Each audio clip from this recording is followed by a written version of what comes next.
Em nome do Pai que me criou, em nome do Filho que me resgatou, em nome do Espírito Santo que me santificou.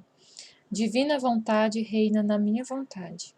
Minha mãe, eu te amo e tu me ama. Dá-me um gole da divina vontade para a minha alma. Me abençoa, Mãe, para que todas as minhas ações sejam feitas diante de vossos olhos maternais. Amém. A misericórdia divina na minha alma. Diário de Santa Faustina. 2 de agosto de 1934. Na sexta-feira, após a Santa Comunhão, fui transportado em espírito diante do trono de Deus. Aí vi as potestades celestiais que sem cessar adoram a Deus.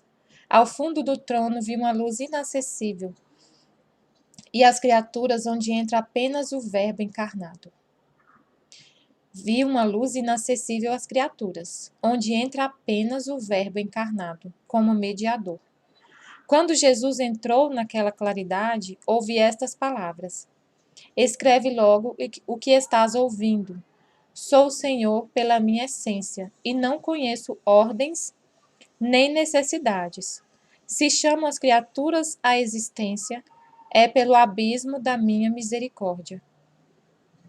Nesse preciso momento, reconheci que eu estava na nossa capela, como antes, no meu genuflexório. A Santa Missa estava chegando ao fim. Já tinha anotado essas palavras. Quando vi o confessor e quanto devia sofrer por causa dessa obra que Deus está realizando através dele, fiquei atemorizada por um momento e disse ao Senhor: Jesus, essa obra é vossa. Por que então procedeis com ele dessa maneira? Parece que lhe criais dificuldades e, ao mesmo tempo, exigis que ele a faça. Escreve que dia e noite o meu olhar repousa sobre ele. E se permito essas contrariedades, é só para multiplicar os méritos dele. Não recompenso pelo bom êxito, mas pela paciência e pelo trabalho suportado por minha causa. Na sexta-feira, quando vinha com as educandas do jardim para o jantar, faltavam 10 minutos para as 6 horas. Vi Nosso Senhor sobre a nossa capela, da mesma maneira como tinha visto pela primeira vez, como está pintado naquela imagem. Os 2 raios que saíram do coração de Jesus cobriam a nossa capela e a enfermaria, depois a cidade toda, espalhando-se lentamente pelo mundo inteiro. Isso durou talvez uns 4 minutos e desapareceu. Uma das meninas que vinha junto comigo, um pouco atrás das outras, viu também esses raios, mas não viu a Jesus e não sabia de onde saíam esses raios. Ficou muito impressionada e contou às outras meninas. Estas começaram a rir dela, dizendo que ela devia ter imaginado alguma coisa, ou talvez fosse luz de algum aeroplano. Ela, porém, teimava e dizia que nunca na sua vida tinha visto raios como aqueles. Quando as meninas lhe diziam ainda que talvez fosse algum refletor, ela respondeu que conhecia a luz de um refletor. Raios assim ela nunca tinha visto. Depois do jantar, essa menina veio falar comigo e disse-me que ficara tão impressionada com esses raios que não podia acalmar-se. Permanecera falando disso sem cessar, e no entanto não viu Jesus. E sempre me lembrava desses raios, colocando-me numa situação embaraçosa, porquanto não podia lhe dizer que eu tinha visto Jesus. Eu rezava por essa pequena alma, para que Deus lhe concedesse as graças de que tanto necessitava. Alegrou-se o meu coração pelo fato de que o próprio Jesus se dá a conhecer na sua obra. Embora tivesse grandes dissabores por esse motivo, por Jesus tudo se pode suportar. Quando estava na adoração, senti a proximidade de Deus.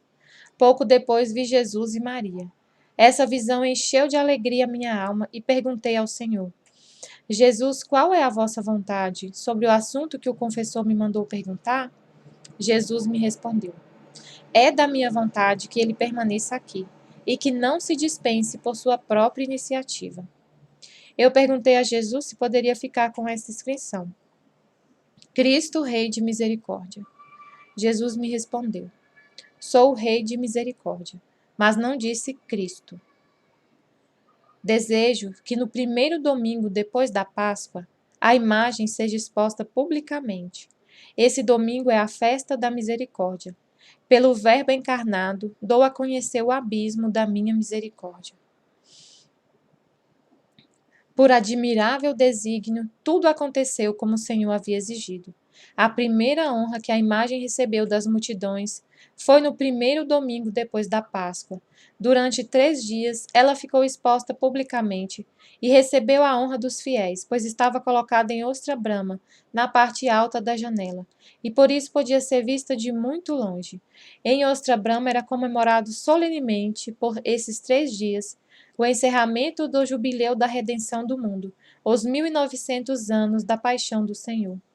Agora vejo que a obra da redenção está ligada com a obra da misericórdia, que o Senhor está exigindo. Certo dia vi interiormente o quanto terá que sofrer o meu confessor. Os amigos te abandonarão, e todos se oporão a ti. As forças físicas diminuirão. Eu te vi como um cacho de uvas escolhido pelo Senhor e jogado no lagar dos sofrimentos. A tua alma, Padre, em certos momentos, estará cheia de dúvidas no que se relaciona com essa obra e comigo. E vi como se o próprio Deus se lhe opusesse, e perguntei ao Senhor por que assim procedia com ele, como que dificultando o que lhe ordenara. E o Senhor disse: procedo assim com ele para testemunhar que essa obra é minha. Diz-lhe que de nada tenha medo. O meu olhar está voltado para ele dia e noite. Haverá tantas palmas na sua coroa, quantas almas se salvaram por essa obra. Não recompenso o bom êxito no trabalho, mas no sofrimento. Ó meu Jesus, só vós sabeis quantas perseguições estou sofrendo. Apenas porque vos sou fiel e porque me atenho firmemente às vossas exigências. Vós sois a minha força, sustentai-me para que sempre cumpra fielmente tudo o que de mim exigis. Por mim mesma nada posso, mas se vós me amparardes, nada significam todas as dificuldades. Ó Senhor, bem vejo que desde o primeiro momento em que a minha alma recebeu a capacidade de conhecer-vos, a minha vida é uma contínua luta e cada vez mais acirrada. Todas as manhãs, na meditação, preparo-me para a luta que dura o dia todo, e a Santa Comunhão é a garantia de que vencerei. E assim acontece. Tenho medo do dia no qual não tenho a Santa Comunhão. Esse pão dos fortes me dá toda a energia para levar adiante essa obra e tenho coragem de cumprir tudo o que o Senhor exige. A coragem e a força que estão em mim não me pertencem, mas sim àquele que mora em mim, a Eucaristia. Meu Jesus, quão grandes são as incompreensões! Algumas vezes, se não fosse a Eucaristia, eu não teria coragem de ir adiante, por esse caminho que me indicastes. A humilhação é o meu alimento cotidiano. Compreendo que a esposa deve assumir tudo o que diz respeito a seu esposo, e portanto a sua veste de ultrajes deve recobrir-me também nos momentos em que muito sofro. Procuro calar-me, porquanto não confio na língua, que em tais momentos tem a tendência de falar de si mesma, e ela deve servir-me para glorificar a Deus por tantos bens e dons que me concedeu. Quando recebo a Jesus na Santa Comunhão, peço-lhe com fervor que se digne curar a minha língua, para que não ofenda com ela a Deus, nem ao próximo. Desejo que a minha língua incessantemente glorifique a Deus. Grandes são os erros cometidos pela língua. A alma não atingirá a santidade se não tomar cuidado com a língua. Estivemos e sempre estaremos reunidos.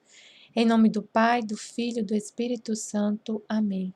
Ó sangue e água que jorrastes do coração de Jesus, como fonte de misericórdia para nós, eu confio em vós. Jesus, eu confio em vós. Amém, Fiat.